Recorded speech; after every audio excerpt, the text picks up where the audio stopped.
Let's now welcome SABC News correspondent Sherwin Bryce-Pease, who's joining us for the latest in New York. Sherwin, a very good afternoon to you. Good to have you with us. So you were actually on the ground when news of this executive order actually broke. Please give us the play-by-play, given the unexpected nature of these developments, despite South Africa being in the crosshairs of the United States administration for most of this week. I think what is certainly true, Alicia, is that we were all caught a bit flat-footed by this announcement.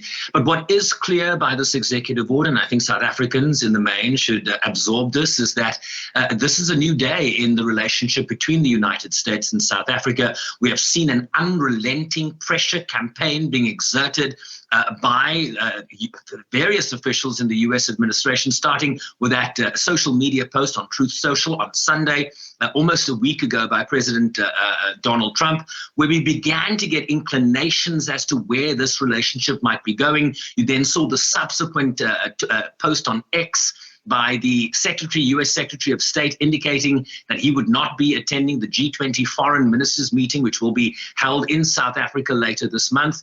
And then you had this very surprising executive order emerge late last night. It was broken by the Reuters news agency, where we began to hear that there was an executive order that had been signed because it had not been prefaced to the media at all.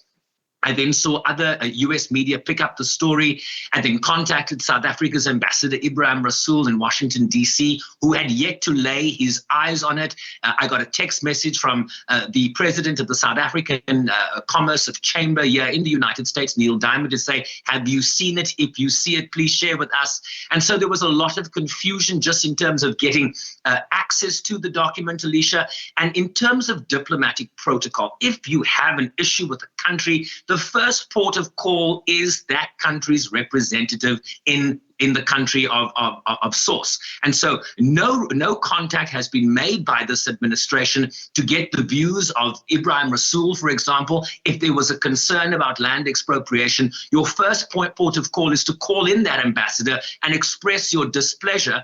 And I think, South Africa's diplomatic role here has been completely circumvented by the action, this pressure campaign that you are seeing emanating now from the very highest levels of this U.S. administration. And one imagines, with a great deal of influence and input from the likes of the presidential advisor and billionaire South African-born Elon Musk. Do not disassociate him from this. We have seen his social media posts in terms of encouraging or certainly trying to brandish South Africa or brand South Africa as somehow, within the domain of racist laws and, so emulating and elevating the tweets by the Secretary of State in terms of not attending the G20. So there's a coordinated effort, it would seem, given the executive order that emerged last night from this U.S. administration against South Africa. So certainly a new day in that relationship. Absolutely. Sherwin, please lay out the key elements now, as well as provisions of this executive order, as well as its immediate implications on all South African citizens. So it has a number of sections, Alicia, and it starts with kind of the purpose of the order. Why is this order being put forward? And it talks about the Expropriation Act.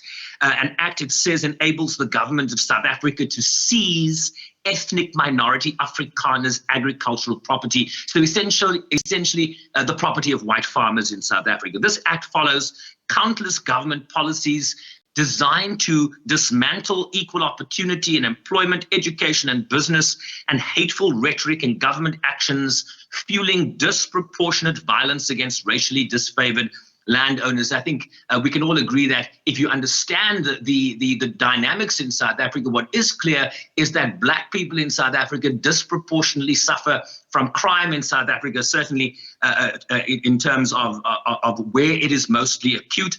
But certainly not dismissing the targeting of white farmers, but it is part of a broader picture that needs to be understood. Also, in addition, South Africa has taken aggressive positions towards the United States and its allies, Alicia. This is important, right? Including accusing Israel, not Hamas, of genocide at the International Court of Justice. And they also talk about South Africa's close relationship with Iran. And then it lays out kind of what the policy is going to be moving forward. The United States shall not provide any aid or assistance to South Africa. The United States shall promote the resettlement of Afrikaner refugees escaping so-called government-sponsored race-based discrimination. All executive departments and agencies, including the U.S. Department, the USA Department, U.S. International Agency for Development, shall, to a maximum extent allowed by law, halt foreign aid and assistance delivered or provided in South Africa. And then it talks about this refugee resettlement and other humanitarian considerations.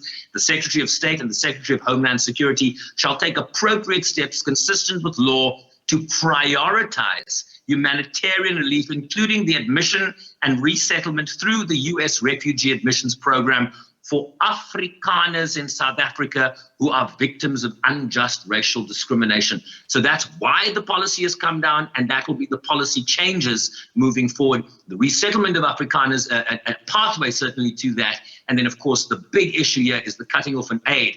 And it's going to be for South Africa to really determine how that, various programs, be that PEPFAR, be that ARV distribution in South Africa, to what extent that will now be affected by this decision and how to mitigate the impacts thereof. A very quick one, Sherwin. I mean, prior to this executive order being signed, Trump had come out publicly to state that an investigation would actually predetermine whether or not he takes this action. So does the United States have the actual copy of what the expropriation bill actually entails? Because we know what you've just read to us now is not exactly what is contained in that particular bill.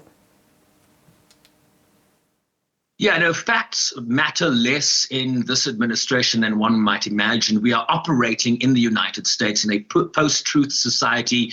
We have a president here that often does press conferences where, it's often very slim on the facts, but he puts out his positions there, and it's for, his aides and the media certainly to make sense of that, right? He most recently talked about moving the United States, taking ownership of Gaza and the resettlement of some 2 million Palestinians. He's also talked about Canada becoming the 51st state. He's talked about the U.S. seeking to acquire Greenland. He's talked about taking the Panama Canal by force.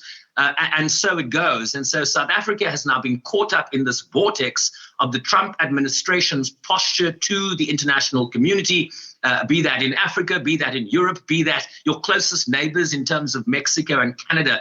So we should not be see ourselves as too unique here. But what I can tell you is that in the weeks since Trump first tweeted about this or posted on social media, there has been no investigation. There has been no inquiry in terms of talking to the South Africans about what the Expropriation Act really means. And just a quizzical reading of the act would tell you that there is no pathway to, wanton confiscation and expropriation of land. It will happen in certain circumstances in the public interest, but the courts would still adjudicate on those processes. So there's very much a legal framework that the act lays out in terms of expropriation and issues of compensation that the Trump administration in the main here does not appear to understand. And, the South Africans had expressed, the ambassador Ibrahim Rasool had expressed to us that they were very glad that this was not an executive order in the vein of the relationship with Canada and Mexico. This was initially just a tweet that talked about an investigation. Well, that investigation hasn't happened. The South Africans have not been part of that investigation. They have now moved forward with an executive order, which is a shift in policy. So it's very interesting to see, I think, to watch very closely how the South Africans position themselves in an ability to respond to this. Whether or not that will actually make a difference remains to be seen. Thank you so much for that update. That is our New York correspondent there, Sherwin Bryce-Pease, with the latest on that executive order that was signed by Donald Trump.